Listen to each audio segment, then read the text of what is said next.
Hello friend, welcome to BPSC platform.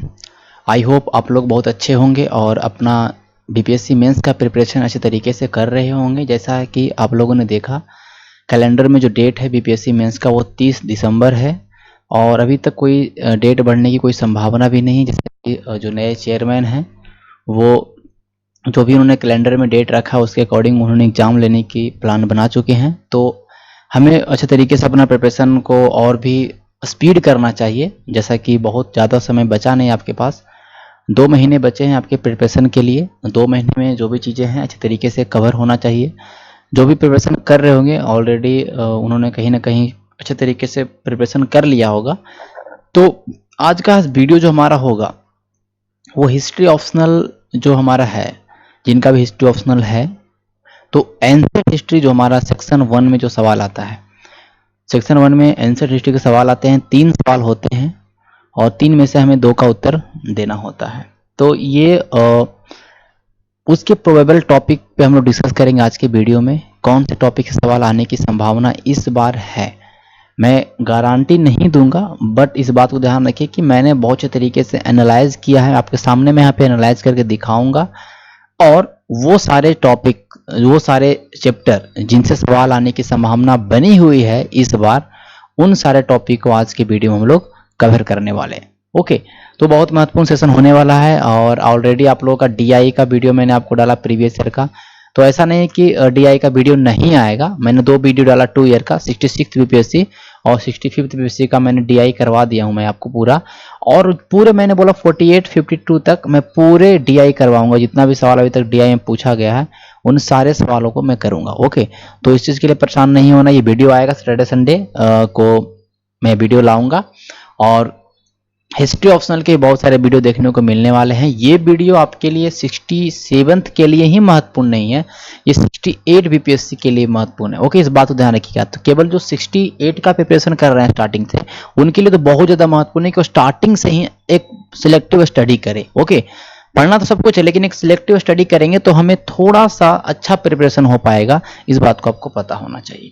तो ये जो आज का टॉपिक है, देख सकते हैं मैंने सारे चैप्टर को देखा है जो हमारे सिलेबस के अंदर चैप्टर है बेसिकली।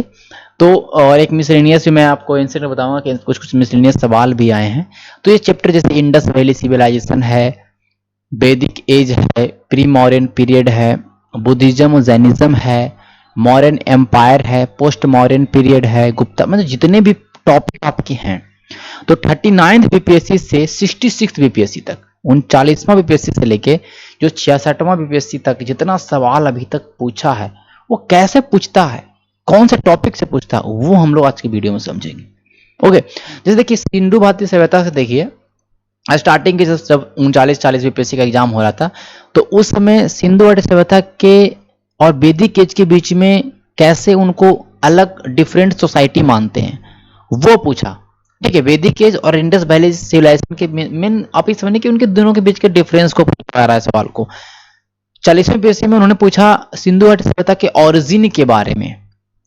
ओके, फिर से इंडस वैली सिविलाइजेशन में देखिए 42वां में एक साल नहीं पूछा, फिर पूछा डिफरेंस और सिमिलरिटी बिटवीन वैदिक एज और इंडस वैली सिविलाइजेशन, फिर सेम चीज रिपीट किया। फिर एक साल छोड़ा, फिर 44th बीपीएससी में कहा कि सिंधु घाटी सभ्यता कैसे एक अलग सभ्यता है वैदिक एज से, फिर मतलब डिफरेंस पूछ रहा है। फिर 45 से थोड़ा चेंज किया पैटर्न, मतलब सिंधु घाटी सभ्यता और वैदिक सभ्यता के बीच के अंतर को बार बार पूछ रहा था। तो फिर उसने अलग किया, 45th में पूछा सिंधु घाटी सभ्यता के क्या कैरेक्टरिस्टिक्स हैं। ओके, मुख्य लक्षणों पे विवेचना करें, सिंधु घाटी सभ्यता के मुख्य जो भी महत्वपूर्ण चीजें हैं उनके बारे में बताने की बात की, टाउन प्लानिंग है। फिर 46 बीपीएससी में उन्होंने पूछा सिंधु घाटी सभ्यता का वर्णन करिए। ओके, फिर सवाल नहीं पूछा, देख सकते 47 48 में नहीं पूछा, 49 फिर उसका जो 53वीं 55वीं हुई उसमें सिंधु घाटी सभ्यता के महत्व, विशेषता, फीचर्स के बारे में पूछा। तो सिंधु घाटी सभ्यता का जो फीचर है मेन तो टाउन प्लानिंग है, ड्रेनेज सिस्टम है, जो भी उस समय उनके समय जो भी और भी जो मैंने आपको पढ़ाया, मैंने ऑलरेडी इंडस वैली सिविलाइजेशन के बारे में पूरा मैं पढ़ा चुका हूं, मैंने उसे पूरा मेंस का सवाल भी मैं करवा चुका हूं, वीडियो पर जाकर देख सकते हैं। तो फीचर, फिर 2 साल सवाल नहीं पूछा है, फिर से सवाल पूछा सिंधु घाटी सभ्यता का नगर नियोजन, सिटी प्लानिंग, सेम चीज, मतलब वही फीचर्स का सवाल है। फिर 2 साल नहीं पूछा, फिर से पूछा सिंधु घाटी सभ्यता का मुख्य या महत्वपूर्ण विशेषता पूछा। तो 66 में पूछ चुका है, तो 67 में आने का चांस है वो 10% है। कितना परसेंट है? 10%। लेकिन फिर भी हम इस टॉपिक को करके जाएंगे, मेन फोकस इस पे तो नहीं कर रहे, लेकिन फिर भी इस टॉपिक के सिंधु घाटी सभ्यता के लक्षण मीन्स नहीं सॉरी विशेषता के बारे में देख लेंगे। टाउन प्लानिंग कैसा था, ड्रेनेज सिस्टम कैसा था, मॉप टोल कैसा था, ये देख लेंगे, ज्यादा समय नहीं लगेगा। ओके, उसके बाद सिंधु घाटी सभ्यता के और वैदिक सभ्यता के बीच में थोड़ा जो डिफरेंस है, सिंधु घाटी सभ्यता कैसी समाज थी, इसका कैसा समाज था, वो देख लेंगे। ठीक है, लेकिन मैं क्या बोल रहा हूँ इसका कि 10% चांस है, तो इसको ज्यादा प्रायोरिटी नहीं देंगे। प्रायोरिटी किसको देना मैं आपको सब बताऊंगा। अब देखिए वैदिक ऐसा सवाल नहीं पूछा 39 में, मैं तो वही से पूछा था कि सिंधु घाटी सभ्यता और वैदिक के बीच में क्या डिफरेंस है, तो वही सेम चीज देखिए यहाँ रिपीट किया। लेकिन 41 में वैदिक सभ्यता का सामाजिक, राजनीतिक, आर्थिक जीवन, फिर सेम चीज वैदिक सभ्यता और सिंधु घाटी सभ्यता के बीच में डिफरेंस बताइए। फिर कैसे हिस्ट्री रिकंस्ट्रक्ट करता है वैदिक सभ्यता के सोशल ऑर्गेनाइजेशन को, उसके बारे में बताया, पूछा गया। फिर सवाल नहीं पूछा। फिर सिंधु वैदिक सभ्यता के डिस्क्राइब करने के लिए कहा। फिर आगे देखिए पॉलिटिकल और सोशल और रिलीजियस लाइफ, तो पॉलिटिकल, सोशल, रिलीजियस, इकोनॉमी, ये पूरा पूछ चुका है। वैदिक सभ्यता का रिपीट करने की संभावना बनी है। ओके, बनी है। लेकिन देखिए हम देखेंगे लास्ट के 7 साल, इधर के लास्ट के 7 साल, तो वैदिक सभ्यता से एक भी सवाल नहीं आया। तो इट मे भी इस बार सवाल आने का चांस 50%, 50% है। तो सवाल कौन सा आ सकता है? पॉलिटिकल, सोशल, इकोनॉमिक के सारे, सिंधु घाटी सभ्यता के क्या लाइफ थे उस समय, वो सिंपल है, वो हम लोग देख लेंगे। ठीक है, अब हम लोग आएंगे प्री मॉडर्न पीरियड। तो प्री मॉडर्न पीरियड में सवाल देखिए कुछ भी नहीं पूछा था, लेकिन यहाँ pre modern period basically Buddhism, Jainism उसी के अंदर आया था। ठीक है, तो प्री मॉडर्न पीरियड में देखिए कौन कौन सवाल आया। मगध, बिंबिसार और अजातशत्रु के समय मगध का क्या साम्राज्य का विस्तार, वो सब चीजें ये पूछा गया है बहुत पहले। ठीक है, जिसमें 4, 5, 6 क्वेश्चन होते थे। ठीक है, और कम कम नंबर के, अभी तो 6 क्वेश्चन ही देना होता है जवाब, लेकिन उसमें ज्यादा थे, उस समय की बात कर रहा हूं मैं। फिर मगध के बारे में डिस्क्राइब करेंगे, मगध महाजनपद के डिस्क्राइब करने के बारे में पूछा, फिर सवाल नहीं पूछा। कुल मिलाकर देखिए कि मगध से सवाल नहीं पूछा है। मगध महाजनपद वाला जो एरिया था, जो जिसको सेकेंड अर्बनाइजेशन का काल बोलते हैं, जिसमें बहुत उथल पुथल मचा हुआ था, हमारे गंगेटिक जो आपका वैली था उधर, तो वहां से सवाल आने की संभावना नहीं है। लेकिन उसमें मगध महाजनपद को हम लोग पढ़ेंगे, बिंबिसार के समय में, अजातशत्रु के समय में क्या था। लेकिन उसी में प्री मॉडर्न पीरियड में बुद्धिज्म, जैनिज्म आता है। इस बात को आप लोग छोड़िएगा मत, क्योंकि इससे सवाल आ सकता है, और बुद्धिज्म, जैनिज्म से सवाल तगड़ा तगड़ा आया है। पहले देखिए क्या आया था, महावीर और जैनिज्म के बारे में बताइए, मतलब महावीर और पूरा जैन के फिलोसफी, जैन के जो भी चीजें, टीन सारे चीज बताना जैनिज्म के बारे में। फिर जब बुद्धिज्म का ओरिजिन हो रहा था, बौद्ध धर्म का जब विकास हो रहा था, उत्पन्न हो रहा था बौद्ध धर्म, उसमें कैसे क्या सामाजिक कारण रहा, क्या सामाजिक आधार रहा कि मतलब बुद्धिज्म ओरिजिन कर पाई, ये सवाल। ओके, फिर देखिए बुद्धिज्म को डिस्क्राइब करने के लिए तो पूरा, जैसे यहाँ देखिए महावीर और जैनिज्म के बारे में पूछा, तो यहाँ बुद्धिज्म और बुद्धा के बारे में कुल मिला के ये पूछ रहा है। ठीक है, फिर देखिए सोशल रिलीजियस लाइफ क्या था बुद्धिज्म जिस समय उत्पत्ति हो रहा था, यहाँ क्या पूछा, सोशल लाइफ, यहाँ भी सोशल और रिलीजियस लाइफ। फिर आगे देखिए लास्ट के 7 साल का सवाल को, सोशल और इकोनॉमिक लाइफ, जैनिज्म बुद्धिज्म के समय में। फिर देखिए तो सोशल और economic life, political life, religious life, Buddhism और जैनिज्म के समय में दोनों में सेम ही रहा, क्योंकि दोनों एक ही समय में उत्पन्न हुए बेसिकली अगर देखेंगे तो इसको करके जाएंगे। कैसे समाज 4 वर्णों में बटा हुआ था, कैसे समाज के अंदर महिलाओं को कोई भी, मतलब महिलाएं एकदम अपने डोमेस्टिक वर्क में कन्फाइंड थी, किस तरह से उसमें शूद्रों पर क्या था, मतलब जो भी चीजें हैं, एग्रीकल्चर कैसे रहा, उसमें कैसे वैदिक जो कर्मकांड थे उसको कैसे किस तरह से निगलेक्ट किया गया बुद्धिज्म जैनिज्म के द्वारा, तो उन चीजों को हम लोग जानेंगे। मैं करवाऊंगा, मैं ये पहला वीडियो जो मेरा आएगा बुद्धिज्म जैनिज्म पे ही आएगा, पूरे सवाल जितने भी सवाल पूछे गए बुद्धिज्म जैनिज्म पे, मैं सारे सवालों को करवा दूंगा 1 वीडियो 2 वीडियो में और अच्छे तरीके से। उसके बाद देखिए यहां पे गैप, और यहां पे सवाल आया वैदिक धर्म बोल सकते हैं, ब्राह्मणिकल हिंदुइज्म, मतलब जो उसमें ब्राह्मणिकल हिंदुइज्म जो चल रहा था उसमें और बुद्धिज्म में क्या डिफरेंस है और क्या सिमिलरिटीज है, इस पे सवाल आया, तो मैं वो करवाऊंगा। ये सवाल आया है। ओके, मतलब थोड़ा सवाल के पैटर्न को चेंज किया। देखिए स्टार्टिंग में सवाल क्या कर रहा है, सीधे पूछ रहा है महावीर जैनिज्म के बारे में बताओ, डिस्क्राइब करो, ये करो वो करो। फिर देखिए सोशल लाइफ के बारे में पूछना, फिर उसके बाद देखिए फिर धीरे धीरे, तो अब देखिए 65 बीपीएससी में जो सवाल आया लास्ट में वो आया है कर्मा, कर्म जो था उसका क्या सिद्धांत रहा बुद्धा और महावीरा के अकॉर्डिंग। बुद्धिज्म में अलग कर्म का सिद्धांत है, महावीरा में अलग है, उसके बीच में सिमिलरिटीज क्या है, डिफरेंस क्या है, वो हमें इसमें करना है। ओके, अब 66 यूपीएससी में जब सवाल नहीं आया है तो मोस्ट प्रोबेबल चांस है 70 से 80% चांस है कि बुद्धिज्म और जैनिज्म सवाल रिपीट कर देगा। ठीक है, तो बुद्धिज्म और जैनिज्म को पूरे समझ के जाएंगे कि बुद्धिज्म के फिलोसफी क्या है, जैनिज्म के फिलोसफी क्या है, उसमें सामाजिक दशा क्या थी, उसमें इकोनॉमिक लाइफ, रिलीजियस लाइफ सब देख लेंगे। बुद्धिज्म के जो कुछ फिलोसफी है वो जैनिज्म फिलोसफी से कि अभी देखिए पुनर्जन्म जो है रीबर्थ, जैनिज्म और बुद्धिज्म में ये सवाल पूछने की संभावना बनी रहेगी।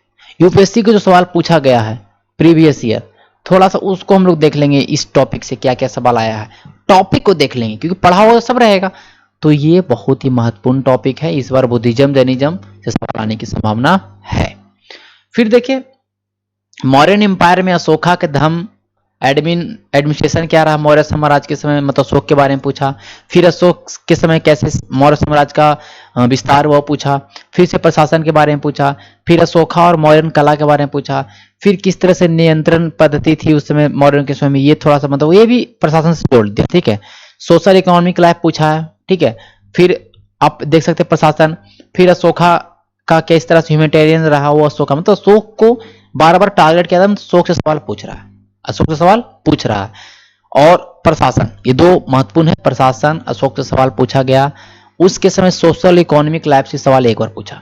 अब देखिए इधर के हम देखेंगे मेनली तो प्रशासन पूछ चुका है, स्रोत पूछ चुका है, और एडवेंट ऑफ मौर्यन, मौर्यन किस तरह से बना, मौर्यन साम्राज्य कैसे आया, उसमें पूछा है।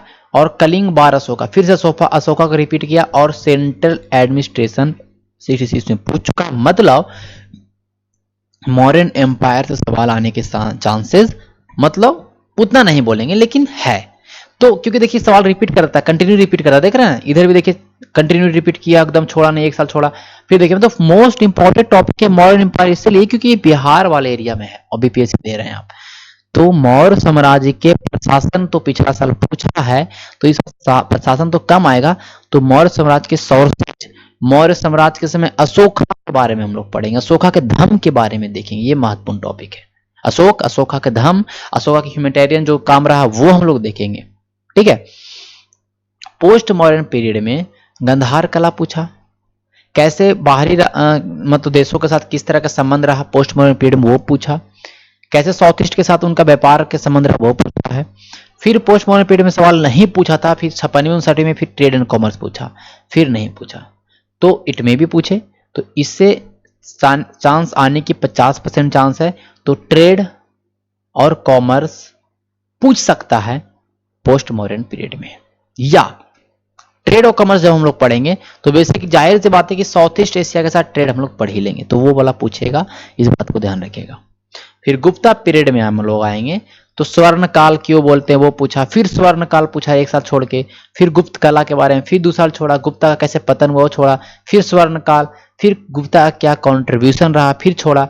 मतलब ये भी सवाल रिपीट कर रहा है गुप्ता पीरियड से बार बार बार बार, फिर छोड़ा। फिर गुप्ता पीरियड के समय साहित्य, विज्ञान, टेक्नोलॉजी कैसा था वो पूछा। फिर देखिए विक्रमादित्य को लाया, फिर देखिए समुद्रगुप्त को लाया। इधर सवाल परिवर्तन करने लगा, पहले विक्रमादित्य पूछ लिया, फिर समुद्रगुप्त पूछ लिया, और फिर गुप्त कला के बारे में पूछा। तो इस बार तो गुप्त कला नहीं पूछेगा, इतना 100% मानिए, इतना तुरंत रिपीट नहीं करेगा। लेकिन विक्रमादित्य ये संभावना आने की है गुप्ता पीरियड के समय में। और गुप्ता पीरियड के समय में लिटरेचर, साइंस और टेक्नोलॉजी में क्या कंट्रीब्यूशन रहा, क्या था गोल्डन एज, ये हम लोग देख लेंगे गुप्ता पीरियड में, बहुत महत्वपूर्ण है। ठीक है, अब लास्ट टॉपिक है पोस्ट गुप्ता में। तो पल्लव के समय क्या एग्रीगेरियन रहा, एग्रीगेरियन सोसाइटी जो पल्लव के समय वो पूछा। पल्लव का पॉलिटिकल और कल्चरल कॉन्ट्रीब्यूशन पल्लवों का क्या रहा वो पूछा। पल्लव कला, देखिए पल्लव को 3 बार रिपीट किया, देख रहे हैं ऐसे करके, इधर 5-6 सालों में पल्लव टॉपिक को महत्वपूर्ण रखा, मतलब पूछेगा ही पूछेगा इससे पल्लव से। फिर उसके बाद देखिए हर्षा पर पूछा, फिर हर्षा पर पूछा, और फिर पल्लव पे आ गया, क्योंकि हर्षा उतना बड़ा टॉपिक नहीं, हर्षवर्धन। ओके, तो लिटरेचर, आर्ट, ये सब क्या रहा, आर्किटेक्चर क्या रहा, पल्लव के बारे में पूछ चुका है। लेकिन इधर देखिए तो पहले क्या सवाल आया, इधर देखिए तो पॉलिटिकल और कल्चरल कंट्रीब्यूशन पूछा है पल्लव के बारे में। फिर 63वीं यूपीएससी में हेन सांग और हर्षवर्धन के बारे में पूछा है। तो अब देखिए 3 साल से सवाल नहीं पूछा है, तो आप देख सकते हैं कि पल्लव और हेन सांग ये पूछने की संभावना इस बार है। ओके, मतलब हम लोग पूरे एंशिएंट हिस्ट्री में 15 सवाल तो कर ही सकते हैं ना यार, क्योंकि 3 सवाल वहां पे आएगा, 2 उत्तर देना रहेगा, ठीक है, कम से कम मतलब सॉरी 2 मैक्सिमम उत्तर दे सकते हैं। तो क्यों ना हम 15 ऐसे सवाल या 15 ऐसे टॉपिक को कर लेंगे एंशिएंट हिस्ट्री में, जिससे कि मजा आ जाए। और तो 15 टॉपिक को उससे संबंधित जो सवाल को कर लेंगे तो अच्छा रहेगा ना, कि हमारा यहाँ से 100 नंबर बन सकता है। तो ये आपके टॉपिक थे। अब देखिए मैं कैसे करवाऊंगा। देखिए जैसे कि आप देख सकते हैं टॉपिक है जैन धर्म और बौद्ध धर्म के समय लोगों का सामाजिक और आर्थिक जीवन, ये सवाल देखिए पूछा है बीपीएससी ने। तो मैं सारे सवाल जो बीपीएससी ने पूछा है वो लेके आऊंगा और उसका सोल्यूशन बताऊंगा कैसे लिखना है, ठीक है। सब मैं हिंट दूंगा, ऐसा नहीं मैं केवल ऐसा कैसे लिखना, बॉडी कर दो, ये कर दो, कंक्लूजन कर दो, ऐसा नहीं। मैं सब बताऊंगा कि यहाँ पे क्या टॉपिक में क्या लिखना है, उसमें लाइफ क्या था, मतलब जल्दी जल्दी मैं बताऊंगा, लेकिन मैं करूंगा पूरा। कम से कम हर एक चैप्टर का 2 वीडियो बनाऊंगा जितना हो सकता है। अगर लंबा वीडियो आप देखने के लिए आप लोग इच्छुक होंगे तो लंबा वीडियो में बना दूंगा, लेकिन ये जरूर आएगा। तो आप लोग वीडियो को जितना ज़्यादा हो सकता है शेयर करेंगे, पहला बात, क्योंकि ये बहुत महत्वपूर्ण है। सबको ये जानना चाहिए, जो इनका हिस्ट्री ऑप्शनल है उनको ये पास ये वीडियो पहुंचना चाहिए। साथ ही साथ आप लोग कमेंट करेंगे कि ये वीडियो कैसा लगा बेसिकली, और डीआई का वीडियो आएगा, परेशान नहीं होना है। और जो भी हिस्ट्री ऑप्शनल के जो सवाल जो मैं करवाऊंगा वो जल्दी ही वीडियो आएगा, जल्दी ही आएगा। इस वीक में 1-2 वीडियो आ जाएगा, इस बार को ध्यान रखिए। इस वीक में आपको सैटरडे संडे तक के 1-2 डीआई के वीडियो, 2 डीआई के वीडियो, 2 हिस्ट्री के आ जाएंगे, ठीक है। और आप लोग प्रिपरेशन जो कर रहे हैं, जो ऑलरेडी कर चुके हैं हिस्ट्री, वो भी इस टॉपिक को देख लेंगे, ठीक है। और जो प्रिपरेशन कर रहे हैं 68 के लिए, उनके लिए बहुत महत्वपूर्ण टॉपिक है। तो चलिए मिलेंगे नेक्स्ट वीडियो में, तब तक के लिए धन्यवाद।